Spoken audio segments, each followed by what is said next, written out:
Hey guys, it's Jen, just back here from Not a Real Farm. But today I want to show you how to can your peas and carrots together. And I started doing this because, sometimes you have a garden, obviously, that doesn't produce very well, or, I always aim to have a bunch of peas, but for whatever reason, sometimes I don't always get the best crop. So what we've been trying to do is obviously supplement and add to whatever we're growing outside. So regardless, even if you have a couple of greenhouses, there's always something that you don't get enough of.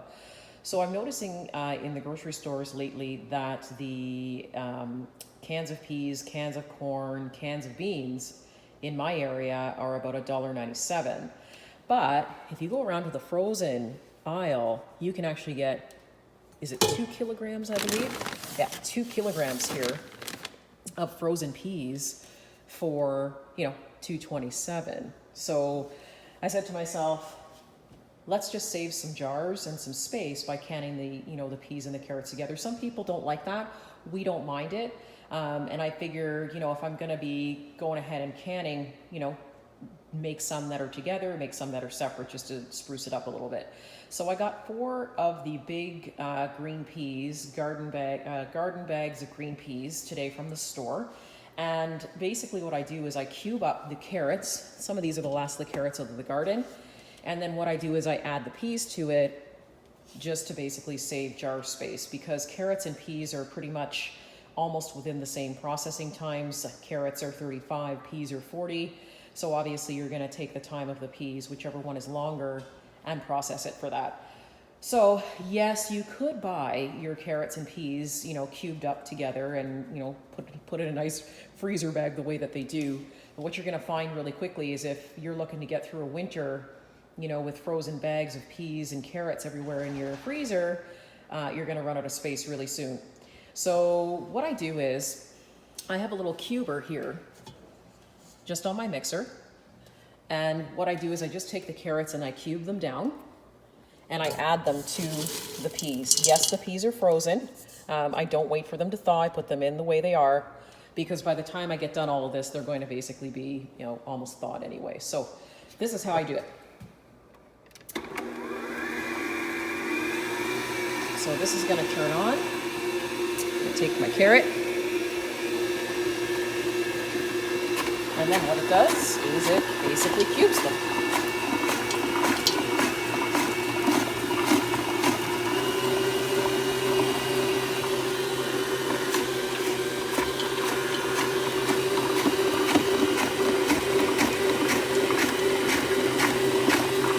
So we're just going to cube all of this down. I think I have about 5 carrots here. And then we are going to put the peas and the carrots together.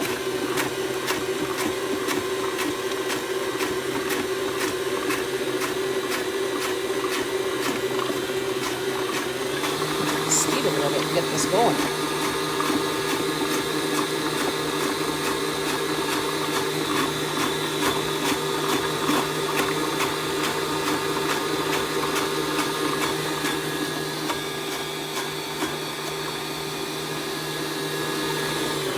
So what you come out with, my mixer's yelling at me. So what you come out with is a product that you can mix together that looks like just what you would get out of the store, out of the freezer bags, right? So then what you're going to do is you're going to take this and you're going to start adding it to your jars. So let's just see. Make sure that you have your teaspoon of salt in the bottom before you start doing that. And I just need to grab a spoon behind me. I probably should have had that before I started.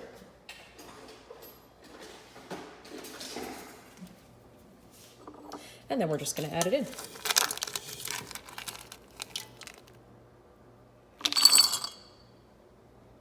Right? It starts to look like what you'd get out of the frozen food aisle.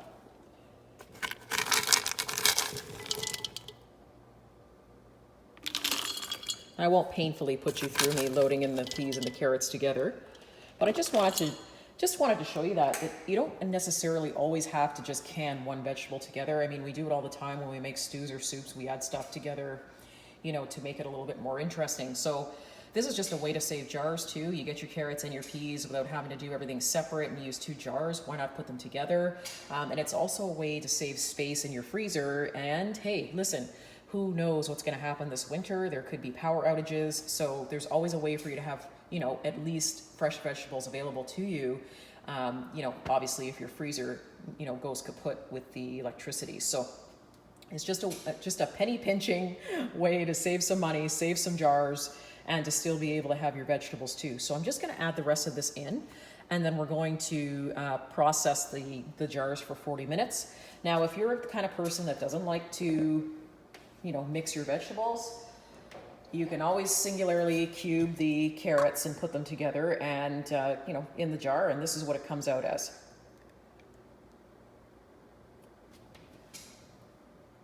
So let's get that done, and I'll show you the end result. 40 minutes because the peas take longer than carrots by 5 minutes to process.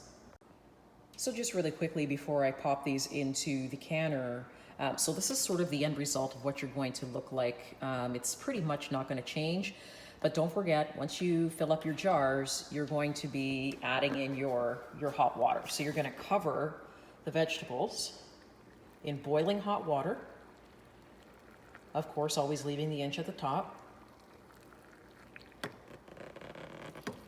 And remember, guys, there's no shame in doing this. I know, a lot of us are sort of hardcore canners and vegetable growers, but the truth of the matter is, get your food no matter how you get it. If you have to supplement your garden, I'm doing it and I have 2 greenhouses, then do it. There's no shame in it. If you see a sale somewhere at the grocery store and you can take that home and you can process it or add it to a soup or stew, to create more food for yourself, then do it. There's no shame in supplementing to your garden. And I actually recommend it because you're not doing yourself a favor by just saying, hey, I want my garden to absolutely produce everything, because sometimes it just doesn't.